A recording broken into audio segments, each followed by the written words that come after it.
Alright, here's my second attempt at this video. I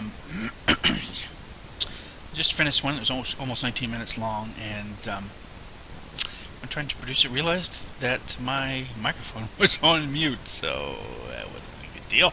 So anyway, back to try number 2, and I am sure this will be a much shorter video. It's going to be looking at the same game, and the reason I want to look at this game, excuse me, there's a couple of reasons really. One is because I'm trying to learn what the heck this is about the King's Gambit. And first off, I'll let you see how it starts. It starts with the e4. Now, when you start out e4, it's generally what they call an open game, or semi-open. Generally it's open. And that's because you have your immediately open space for the bishop and the queen. And for a while this was the really only accepted opening. And later on they found that the d4 off the queen could find some very interesting lines, and there's a whole set of openings starting with those.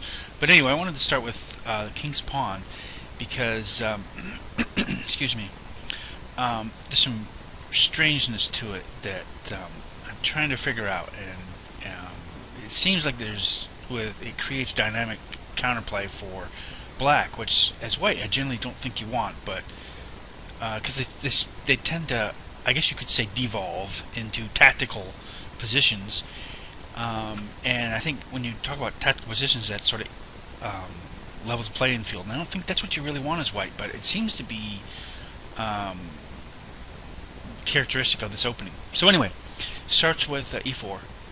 That's the normal counter. It's the safest, it's the most standard, and you could move that knight to f3, and then if they get their knight c6, I guess it would be, then you're pretty much asking for the Roy Lopez. But this is not what we're talking about here.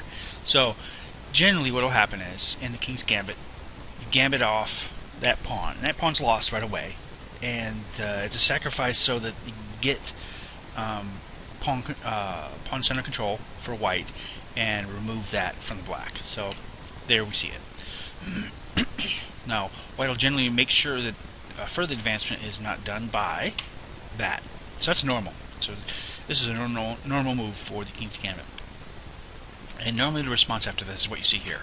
That he backs up his pawn. Now, there's different ways to do it.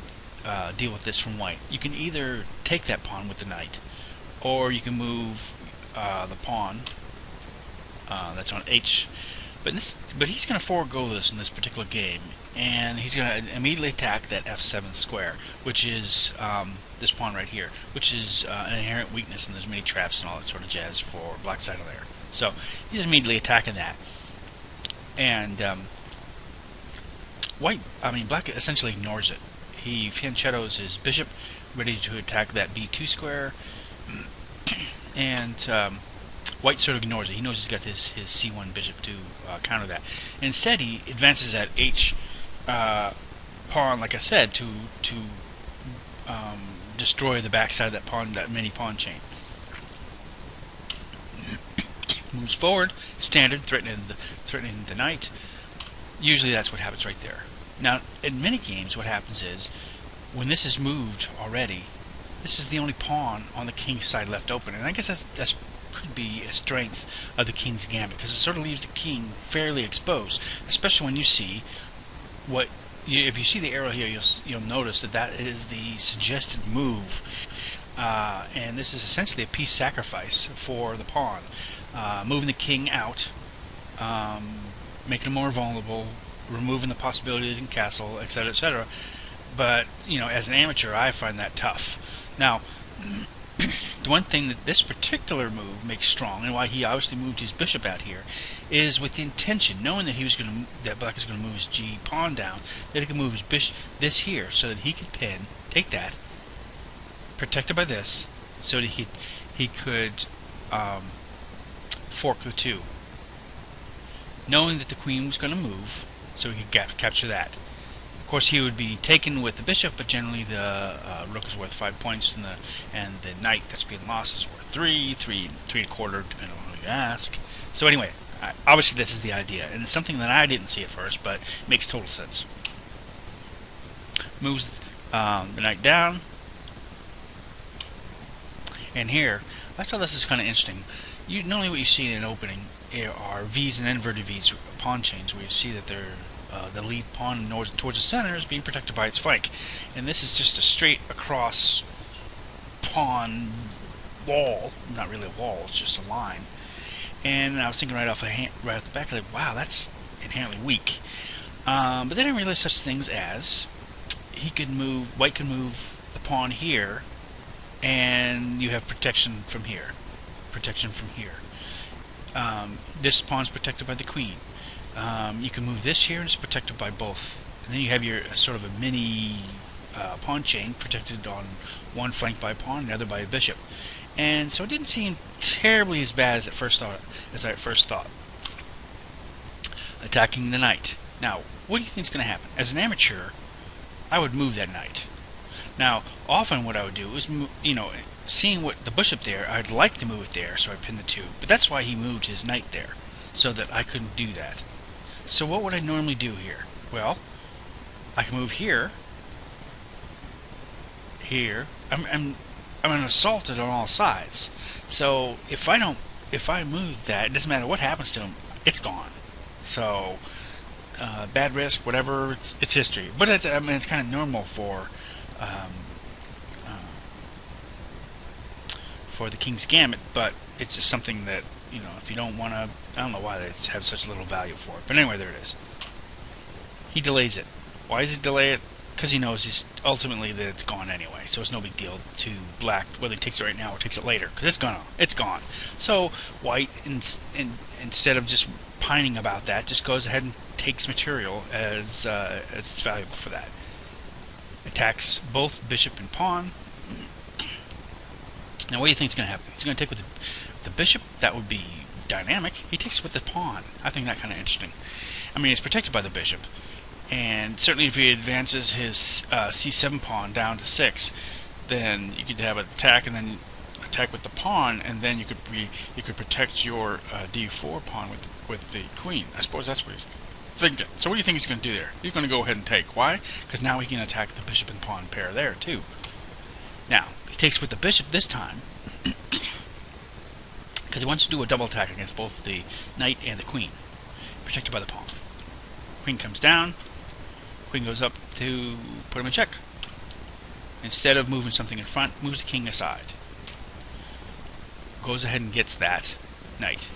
Notice he put him in check, moves the king, so now he's open to do that. Takes it. Now, what do we see here? A couple things.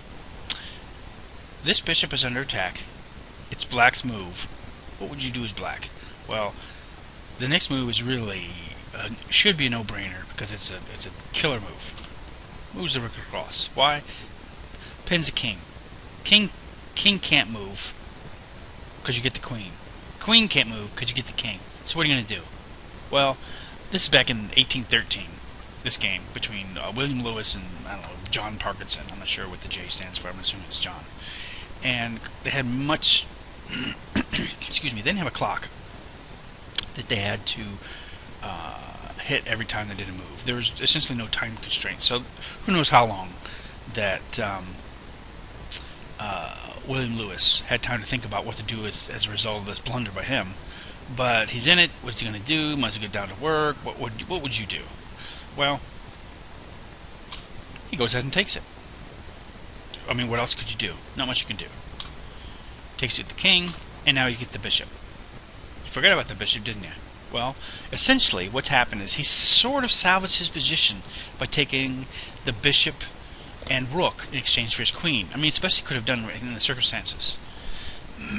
But now his bishop's out there hanging, and as you can see, the indicators suggest that you might want to put the queen right there to threaten the bishop.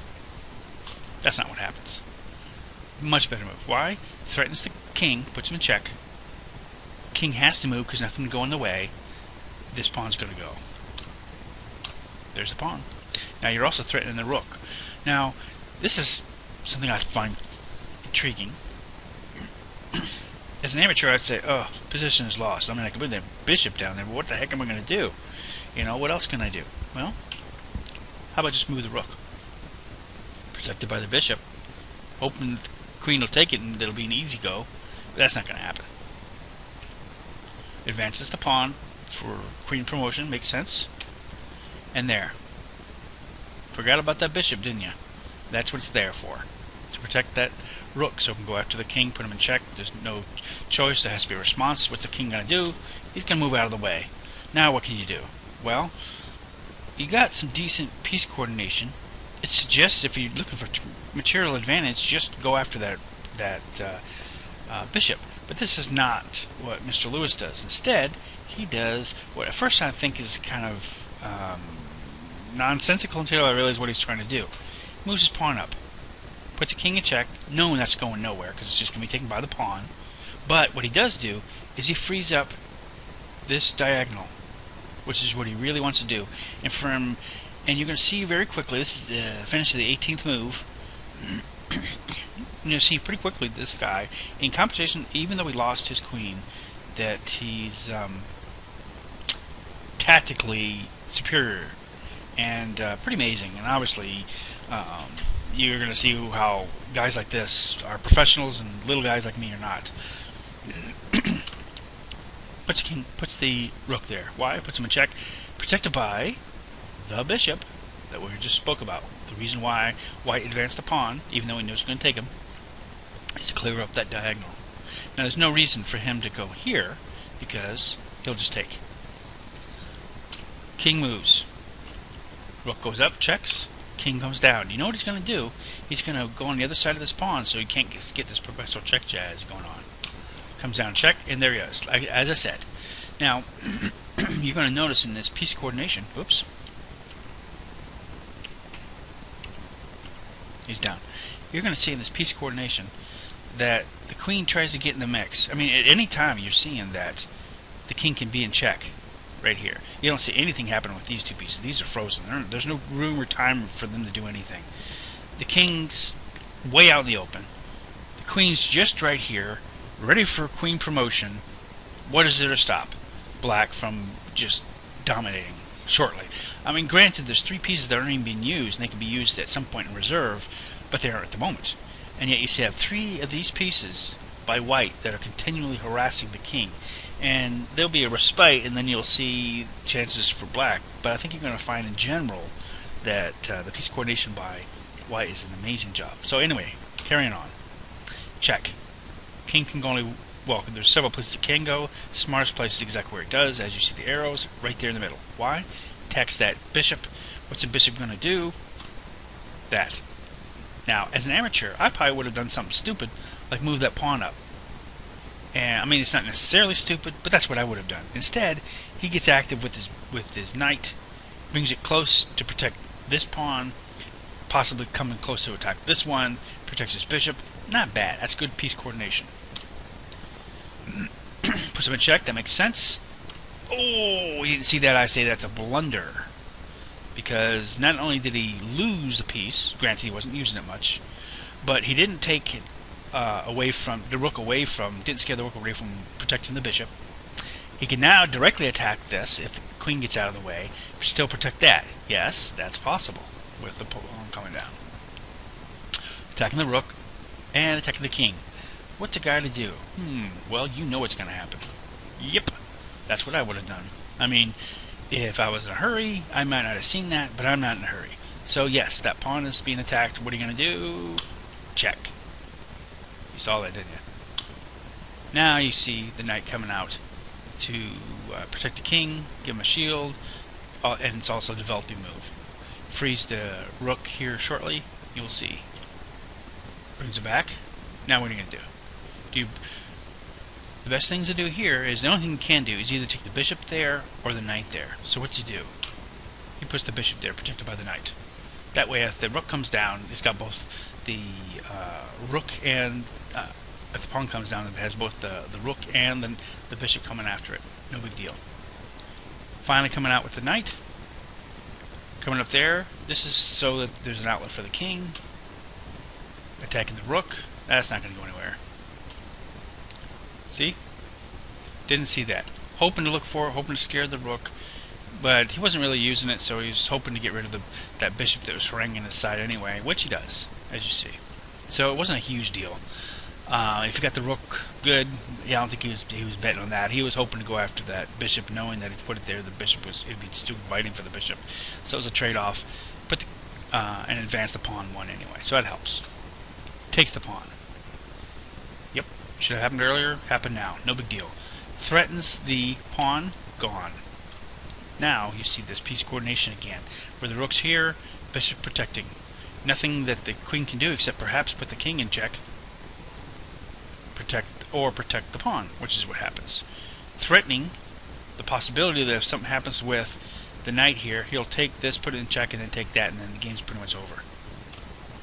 King comes out, ready for the destruction of check and protection from the queen for the check and removal of that. Something happens to that, he still has got that and that. So you see what's happening here. So slowly again. The idea is, rook comes down, takes this, protected by this. King can't do anything about it. He'll have to move away. At that point, she'll take him, or... yeah, that's not going to work. Yeah, see, that's why I'm an amateur.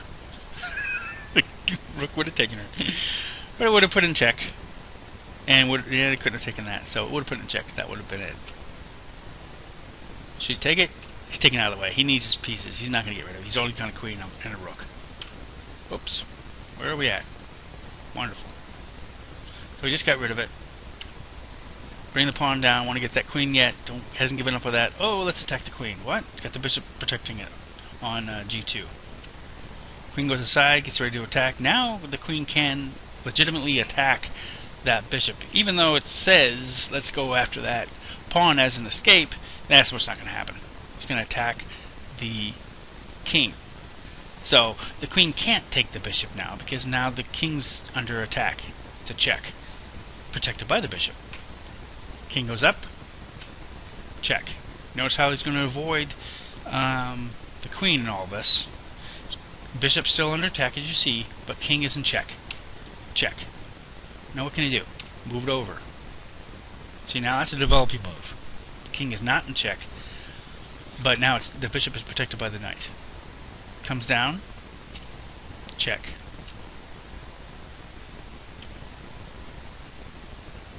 Can he get the queen? You know that's not going to happen. It's just going to move. Let's move over there and check the king.